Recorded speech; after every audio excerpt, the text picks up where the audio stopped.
तो आप सबको जोहार। और जैसे कि मैंने पिछले वीडियो में आपको बताया था या फिर एक वीडियो मैंने बनाया था कि FAEA जो स्कॉलरशिप फॉर्म है उसको कैसे भरा जाता है, क्या प्रोसीजर है और किस तरीके से अगर आप उसको भरते हो तो आपको कोई भी परेशानी नहीं होगी, कोई भी दिक्कत नहीं होगी।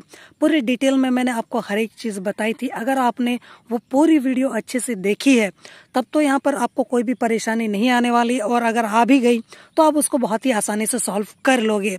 और हालांकि यहाँ पर फिर भी मुझे एक सवाल यहाँ पर देखने को मिला है, यहाँ पर एक कमेंट देखने को मिला कि इन्होंने बोला है कि इनका ये जब भी फॉर्म को भर रहे हैं तो इनको एरर देखने को मिल रहा है, तो किस तरीके से फॉर्म को भरें या फिर क्या करें, बहुत ही ज़्यादा ये परेशान है। तो मुझे लगता है कि वीडियो के अंदर ही मैंने सभी चीज़ों को अच्छे से क्लियर कर दिया था, लेकिन फिर भी अगर कोई यहाँ पर दिक्कत हो रही है तो चलिए मैं शुरू से समझाता हूँ कि इस प्रॉब्लम को कैसे सॉल्व किया जाए। अगर एरर आता है फॉर्म को भरते टाइम या भरने के बाद तो उसको कैसे सॉल्व किया जाए और उसका क्या उपाय है। बहुत ही ज़्यादा सिंपल सी चीज़ है, इसको लेकर आपको बहुत ज़्यादा टेंशन लेने की ज़रूरत बिल्कुल भी नहीं है। तो आप देख सकते हो मैं यहाँ पर आ गया हूँ क्रोम ब्राउज़र पे। तो यहाँ हमें लिखना है, कहाँ मैं देख लूँ इधर, हाँ, FAEA स्कॉलरशिप, ठीक है। इसके बाद हम लोग यहाँ पर इस साइट पर चले जाते हैं। जैसे ही हम यहाँ पर जाएंगे, जाने के बाद पहले खुल तो जाए, खुल ही नहीं रहा। तो सबसे पहले कुछ बातें मैं यहाँ पर आपको क्लियर कर दूं। जैसे कि मैंने आपको प्रीवियस वीडियो में भी ये बात क्लियर की थी कि ये जो साइट है एक तो बहुत स्लो है, कछुए की चाल जैसी है, बहुत ही स्लो चलती है। एक यहाँ पर पेज को खुलने में काफ़ी ज़्यादा टाइम लगता है। और मैंने सुबह फॉर्म भरना स्टार्ट किया था, मुझे रात को 10-11 बज गए। तो आप सोच सकते हो कि ऐसी क्या चीज़ें हो गई थी कि जिस वजह से मुझे इतने घंटे का टाइम लग गया या पूरा एक दिन मुझे खपाना पड़ गया। तो जाहिर सी बात है कि उसी एरर की वजह से मुझे ऐसा करना पड़ गया था। अगर आपने मेरी बातों पर उस समय गौर किया होता तो आपको यहाँ पर समझ में आ ही जाता। तो ठीक है, अगर वो समस्या है भी तो उसको हम लोग सॉल्व कर ही लेंगे। तो यहाँ पर अगर आप बीच वाले बटन पर यहाँ पर क्लिक करते हो, क्लिक हेयर पे, सेकंड ऑप्शन पे, तो यहाँ पर आपको कुछ ऐसा देखने को मिल जाएगा जहाँ पर अगर आप फ्रेश कैंडिडेट हो तो अगर आप भर देते हो तो उसके बाद आपको नीचे में फिर से वो लॉगिन करने का ऑप्शन आ जाएगा, ठीक है। ऊपर में साइन अप और नीचे में लॉगिन। तो नीचे में अगर आप क्लिक करते हो, जिस तरीके से अगर आप यहाँ पर क्लिक करोगे तो ये कुछ इस तरीके से ईमेल आईडी और डेट ऑफ बर्थ मांगेगा, वेरिफिकेशन कोड आपको भर देना जो नीचे लिखा है। सबमिट पे जैसे ही क्लिक करोगे उसके बाद आपको कुछ ये देखने को मिलेगा। चलिए तो जैसे कि आप क्लियरली देख सकते हो, जैसे आप लॉगिन कर लेते हो कुछ इस तरीके से ऑप्शन आपको देखने को मिलेंगे, ठीक है। तो सबसे पहले स्टेप 1 पर अगर हम लोग क्लिक करते हैं, मान लीजिए स्टेप 1 पे हमने क्लिक किया तो फिल एप्लीकेशन यहाँ पर लिखा रहेगा, ठीक है। उसमें तो जैसे ही आप स्टेप 1 पे क्लिक करोगे आपको 3-4 जो फॉर्म है उसको फिल करना पड़ेगा, जैसे कि आपका पर्सनल डिटेल या फिर उसके बाद सोशल डिटेल या फिर इसके अलावा आपका एकेडमिक एजुकेशनल बैकग्राउंड क्या रहा या फिर रेफरेंस डिटेल्स आपको भरने पड़ेंगे। तो वहीं पर ही सबसे बड़ी दिक्कत यहाँ पर आ जाती है, क्योंकि जैसे ही आप उसको भरोगे, ठीक है ना, भरने के बाद आपको कुछ ऐसा ऑप्शन देखने को मिलेगा। चलिए मैं आपको दिखा देता हूँ। लीजिए, चलिए आपने जो पहला ऑप्शन है यानी कि जिसमें आपको पर्सनल डिटेल्स वगैरह भरना पड़ता है उसको आपने भर दिया, बहुत अच्छे से भर दिया। उसके बाद आपने यहाँ पर सेव पर्सनल पर्टिकुलर्स पर क्लिक कर दिया, यानी कि आप अपना जो डिटेल है उसको सबमिट कर रहे हो, ठीक है। तो जैसे ही आप यहाँ पर सेव पर क्लिक कर दोगे ना तो उसके बाद आपको यहाँ पर प्रोसेस होता हुआ दिखाएगा कि हो रहा है।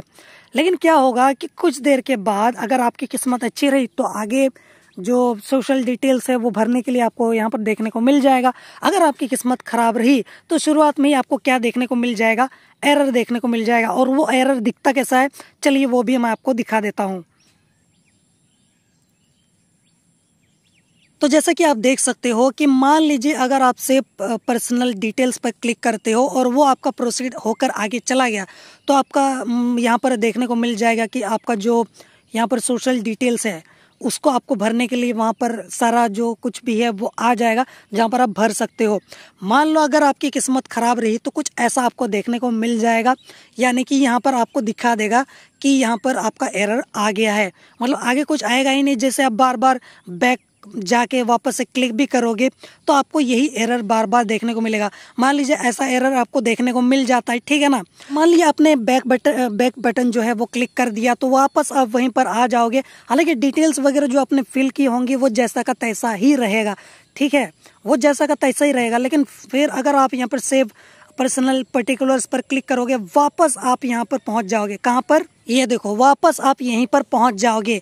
तो आपको यहाँ पर क्या है कि टेंशन बिल्कुल भी नहीं लेना है। मैं आपको बता दूं, आपको अपने दिमाग में एक बात सेट करके रख लेनी है कि आपको यहाँ पर टेंशन नहीं लेना है। जो भी आपने डिटेल फिल किया होगा और यहाँ पर सेव पर्सनल डिटेल्स पर क्लिक किया होगा, जहाँ पर आपने क्लिक किया भले आपको यहाँ पर एरर देखने को मिल जाए, लेकिन वो जो डेटा जो डिटेल्स आपने वहाँ पर सबमिट किया होगा, ठीक है, और सेव बटन पर क्लिक किया होगा, समझ लो वो डिटेल्स सेव हो गई हैं। जी हाँ, वो सारा का सारा जो भी डिटेल्स है वो सेव हो गई हैं। वो आपका जो डेटा है जो आपने सबमिट किया था वो सबमिट हो चुका है। आपको यहाँ पर घबराने की ज़रूरत नहीं है। आपको क्या करना है कि अगर आप बार बार क्लिक करते हो, बैक जाते हो, जैसे कि मैंने आपको बताया कि बैक जाओगे तो वापस आपको वही सारी चीज़ें दिखेंगी जहाँ पर आपको अपना जहाँ आपका सारा जो डिटेल है वो फिल हुआ रहेगा पहले से ही। अब वापस से सेव पर क्लिक करोगे, क्लिक करने से ही फिर वापस से आपको ऐसा एरर यहाँ पर देखने को मिल जाएगा। आप वापस से टेंशन में आ जाओगे। तो आपको क्या करना है कि आपको उस समय उस चीज़ को छोड़ देना है। जी हाँ, आपको कुछ नहीं करना, आपको दिमाग नहीं लगाना, आप उसको छोड़ दो, आप उसको हाथ मत लगाओ, दिमाग मत खटाओ फालतू में, टेंशन लेके कोई भी फ़ायदा नहीं है। आप क्या करो, आधा घंटा 1 घंटा के लिए रेस्ट ले लो, ठीक है, दिमाग मत खटाओ, चुपचाप किसी कोने में बैठकर अपना दूसरा काम करते रहो। उसके बाद क्या करना है, आपको वापस से सब कुछ यहाँ पर सारे टैब्स को बंद करके वापस से आपको यहाँ पर साइट पे आ जाना है। ठीक है, चलिए हम लोग आ जाते हैं साइट पे। तो वापस से आपको साइट पर आ जाना है। उसके बाद यहाँ पर जो सारी डिटेल्स है लॉगिन करने के लिए भरना पड़ता है, भर लो। जैसे ही आप अपना जो डिटेल है वो भर लोगे, उसके बाद आपको वापस से ऐसा ऑप्शन देखने को मिल जाएगा। अगर वो चीज़ प्रोसीड हो चुका है, यानी कि जो चीज़ आपने सेव के लिए क्लिक किया था वो अगर कंप्लीट हो चुका है, तो यहाँ पर टिक दिखाएगा, ग्रीन रंग का टिक। अगर नहीं आया है तो आपको क्या करना है कि जहां आप फॉर्म भरने में लगे हुए थे, मान लिया आपने जो फिल एप्लीकेशन उसको कंप्लीट कर लिया था, फोटो अपलोडिंग उसको कंप्लीट कर लिया था, मान लीजिए सबमिट एप्लीकेशन पर आप अटके हुए हो, वही आपका बाकी है। आपका बाकी इधर जो स्टेप 1 है, स्टेप 2 है, वो कंप्लीट हो चुका है। आपको क्या करना है कि उस पर आपको यानी कि स्टेप 3 पर क्लिक कर देना। जहां आप पहले मतलब अटके हुए थे ना, जहां आपको बार बार एरर देखने को मिल रहा था, उसी ऑप्शन पे, इसमें 3 में जिस स्टेप में आपको यहाँ पर प्रॉब्लम हो रहा था, एरर हो रहा था, उस पर आप क्लिक कर दो। देखना आपको जो सारी डिटेल्स हैं वो पहले से फिल हुआ देखने को मिल जाएगा। वो देखने को आपको मिल ही जाएगा, क्योंकि जो भी डेटा आप यहाँ पर भरते हो ना, और अगर आप वहाँ पर सेव पर क्लिक कर देते हो ना, भले आपको एरर देखने को मिल जाए उस टाइम पे जब आप भर रहे थे, लेकिन अगर आप वापस उसको ओपन करोगे ना तो वो आपको भरा हुआ ही देखने को मिल जाएगा। ठीक है, तो आपको घबराने वाली बात नहीं है कि नहीं मेरा कैंसिल हो जाएगा ना क्या, या फिर मैंने जो डिटेल भरा था वो डिलीट हो जाएगा ना क्या, या फिर पता नहीं क्या होगा, जो मैंने यहाँ पर सेव पर क्लिक किया था वो सेव हुआ भी है या नहीं। तो चिंता मत करो, ना डेटा डिलीट हुआ है, ना ही जो आपने सबमिट किया है वो कैंसिल हुआ है, ना ही जो आप भर रहे थे वो डिलीट हो गया है, ना ही वो इनकम्प्लीट हुआ है। आपने जहाँ सेव पे क्लिक किया समझो आपका डेटा डिटेल सेव हो चुका है। हाँ, भले आपको एरर दिखा रहा हो, आपको 1-2 घंटे बाद दोबारा से लॉगिन करके कोशिश करना है, हो जाएगा। हड़बड़ाना मत। हो सकता है आपको, मुझे 1 दिन लगा था, आपको 2 दिन लगेगा, लेकिन उसी तरीके से करना है। जहाँ आपको एरर दिखने लगे, आप 1-2 घंटे के लिए उस जो वेबसाइट है FEA का जो ऑफिशियल वेबसाइट है उसको छोड़ दो, उसको मत करो, उसको रहने दो, 1-2 घंटे के लिए रेस्ट लेने दो। ट्रैफिक जब थोड़ा सा हल्का हो जाए, ठीक है, उतना हैवी ट्रैफिक ना रहे और साइट भी जो है वो क्रैश ना हो, मतलब एक तरीके से जो ट्रैफिक है वो कम होगी तो भीड़ नहीं रहेगी, तो यहाँ पर साइट के क्रैश होने के चांसेस थोड़े से कम हो जाएंगे, क्योंकि भीड़ ज़्यादा बढ़ रही है और साइट उतना लोड नहीं ले पा रही, उसी वजह से आपको साइट पर जो क्रैशेस हैं वो देखने को मिल रहे हैं, या फिर साइट जो है वो क्रैश हो जा रही है, एरर देखने को मिल रहा है। तो आपको क्या करना है, वापस से आ जाना है। जैसे मान लो कि मेरा जो 3rd स्टेप है सबमिट एप्लीकेशन, ठीक है, बाकी मेरा डन हो चुका है। यही मैं कर रहा था पिछले बार, लेकिन ये हो ही नहीं रहा, कुछ आ ही नहीं रहा, समझ नहीं आ रहा क्या करें यार, क्या करें, एकदम टेंशन बढ़ गया।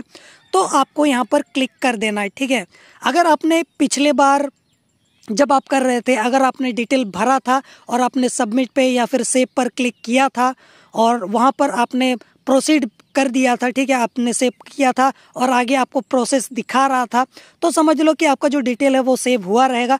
जो जो आपने क्लिक किया होगा वो आपको जैसा का तैसा देखने को मिल जाएगा। चलिए मैं आपको दिखाता हूँ। चलिए यही मान लिया ये थर्ड स्टेप है हम लोग का, ठीक है, ये वाला थर्ड स्टेप है, जो कि थर्ड स्टेप है ही है, ठीक है। उसके बाद ही आपको PDF देखने को मिल जाएगा कि आपका डिटेल जो है वो सबमिट हो गया है या नहीं। तो यहाँ पर आप देखोगे कि अगर आपने यहाँ पर डिटेल वगैरह भरी होंगी तो आपको देखने को मिल जाएगा, या फिर नहीं भी मिलेगा तो आपको ऊपर में, अगर मैं यहाँ पर मैंने ऑलरेडी बहुत सारी डिटेल जो है वो दिख जाती हैं, जो आपने फ़ोटो अपलोड किया है या फिर आपने जो एप्लीकेशन है फिल किया है उसका ही डिटेल आपको ऊपर में देखने को मिलता है, ठीक है। तो वो मेरे पर्सनल डिटेल्स मैं आपको दिखाना नहीं चाहता हूँ, उसी वजह से स्क्रॉल करके मैं आपको ऊपर का जो डिटेल वगैरह है वो नहीं दिखा सकता हूँ। I am so sorry. लेकिन यहाँ पर मैं आपको बोलना चाहूँगा कि जैसे आप क्लिक करोगे ना तो आपको सारा का सारा डिटेल पहले से फिल हुआ देखने को मिल जाएगा, और ना ही डेटा डिलीट होता है, ना ही आपको यहाँ पर कोई भी प्रॉब्लम देखने को मिलेगी। हाँ, एरर होने से आपको घबराना नहीं है, आपको टेंशन नहीं लेना है। तो मान लीजिए कि अगर मैं वापस से क्लिक करता हूँ और इस तरीके से मुझे देखने को मिलता है, ठीक है, तो हमने यहाँ पर टिक मार्क कर दिया और यहाँ पर नीचे में भी हमने येस कर दिया। उसके बाद अगर हम लोग सबमिट पर क्लिक करते हैं, ठीक है, सबमिट पर अगर हम लोग क्लिक करते हैं, मान लिया आपकी किस्मत रही तो PDF आपको देखने को मिल जाएगा डायरेक्ट। और मान लिया आपकी किस्मत खराब रही, जो कि मेरी भी खराब थी, तो मुझे क्या देखने को मिला पता है? तो जैसे मैंने यहाँ पर सबमिट पर क्लिक किया था तो मुझे इस तरीके से एरर देखने को मिल रहा था, बार बार देखने को मिल रहा था। मैं बैक जा रहा था वापस, जो कि मैंने आपको बताया, यहाँ पर ऑप्शन 3 जो है, स्टेप 3, वहाँ पर जब मैं बार बार क्लिक कर रहा था तो वापस से मुझे एरर दिखा रहा था। मैं फिर बैक जा रहा था, फिर वापस से मुझे एरर यहाँ पर देखने को मिल रहा था। मैं परेशान था, हो ही नहीं रहा था। तो मैंने क्या किया, मैं कुछ वक्त के लिए मैं छोड़ दिया उस साइट को, मैंने साइट पर क्लिक किया ही नहीं, मैंने उस चीज़ को देखा ही नहीं। कम से कम 1-2 घंटा, 3-4 घंटे के लिए मैंने उसको छोड़ दिया। छोड़ने के बाद क्या है, करीबन 2-3 घंटे के बाद वापस से मैंने क्या किया, वापस से मैं यहाँ पर आ गया। ये आप देख सकते हो, वापस से मैंने लॉगिन किया। उसके बाद मैं स्टेप 3 में चला गया, जो कि वहाँ पर मुझे ये डिटेल देखने को मिली। क्योंकि ऑलरेडी मैंने डिटेल फिल किया हुआ था तो वो डिटेल डेटा डिलीट होता नहीं है, वो सेव हो जाता है। भले आपको एरर देखने को मिल जाए, कोई घबराने की बात नहीं है, लेकिन वो डेटा सेव हो जाता है। तो यहाँ पर जैसे ही मैंने क्लिक किया, उसके बाद यहाँ पर मैंने टिक मार्क किया और उसके बाद येस पर क्लिक किया, और उसके बाद 2-3 घंटे के बाद मैंने ट्राई किया है ये वाला। उसके बाद मैंने जैसे सबमिट पर क्लिक किया, मेरा हो गया, ठीक है। तो इसलिए आपको डरने घबराने की ज़रूरत नहीं। अगर एरर भी आ गया है तो आप वापस से बैक आ जाओ, तो आपको जो आपने डिटेल भर रहे थे वहीं पर आप पहुंच जाओगे, लेकिन डिटेल डेटा डिलीट नहीं होगा। आप वहां पर सेव पर क्लिक करोगे तो उसके बाद फिर से आपको एरर देखने को मिल जाएगा। अगर बार बार ऐसा करने पे भी आपको एरर देखने को मिले तो उस साइट को आप बंद कर दो, ठीक है। कम से कम 1-2 घंटे के लिए रेस्ट ले लो, ताकि जो ट्रैफिक है वो जाम ना रहे, साइट जो है वो क्रैश ना हो हैवी ट्रैफिक की वजह से। जब ट्रैफिक थोड़ा सा कम हो जाएगा और जब उस समय आप ट्राई करोगे तो आराम से आपका सब कुछ सेव भी हो जाएगा और यहाँ पर आप सब कुछ सबमिट भी कर पाओगे। तो उसके बाद जैसे ही मैंने सबमिट पर क्लिक किया, मेरा PDF मुझे देखने को मिल गया, ठीक है। तो घबराने वाली कोई भी बात नहीं है। तो चलिए मैं आपको PDF भी दिखा देता हूँ। आप देख सकते हो, ये है ऊपर का हिस्सा, ठीक है। यहाँ पर आप क्लियरली देख सकते हो और ये PDF ही है। और अगर मैं आपको नीचे का दिखाना चाहूँ तो यहाँ पर आप क्लियरली देख सकते हो, ये आप देख सकते हो क्लियरली, जो PDF के नीचे आपको सारी चीज़ें देखने को मिल जाएंगी। और डेट भी सबमिशन का जो डेट था जब मैंने सबमिट किया था 4 जून 2023, वो भी आपको यहाँ पर देखने को मिल जाएगा। तो एरर आता है तो कुछ देर के लिए साइट को बंद कर दो, टेंशन मत लो, रुक जाओ, 2-3 घंटे के बाद ट्राई करो। उसके बाद आप वापस से लॉगिन करो, जहाँ पर जो स्टेप आपका छोटा था उस स्टेप पर आप क्लिक करो, वापस से आप उसी जगह पर पहुँच जाओगे। उसके बाद आप आगे का प्रोसीजर जो है उसको करो, और अगर फिर भी नहीं हो रहा है तो फिर से आप साइट को कुछ घंटों के लिए, 1-आध घंटा, आधा घंटे के लिए बंद कर दो, फिर से ओपन करो, फिर से सबमिट करो। तो उस वक्त आपका जो प्रोसेस है वो कंप्लीट हो जाएगा और सारी चीज़ें कंप्लीट हो जाएंगी। तो आपको यहाँ पर चिंता करने की बात नहीं है, घबराने की बात नहीं है। फिर भी अगर आपको किसी तरीके की प्रॉब्लम यहाँ पर देखने को मिलती है तो आप मुझे कमेंट कर सकते हो। आप मुझे कमेंट में बता सकते हो कि कहाँ आपको प्रॉब्लम हो रही है, किस तरीके से कौन कौन सी दिक्कतें आपको यहाँ पर देखने को मिल रही है। मैं कोशिश करूँगा, अगर मुझसे हो पाएगा तो मैं आपको वो सॉल्व करके दे दूँगा, ठीक है। जोहार।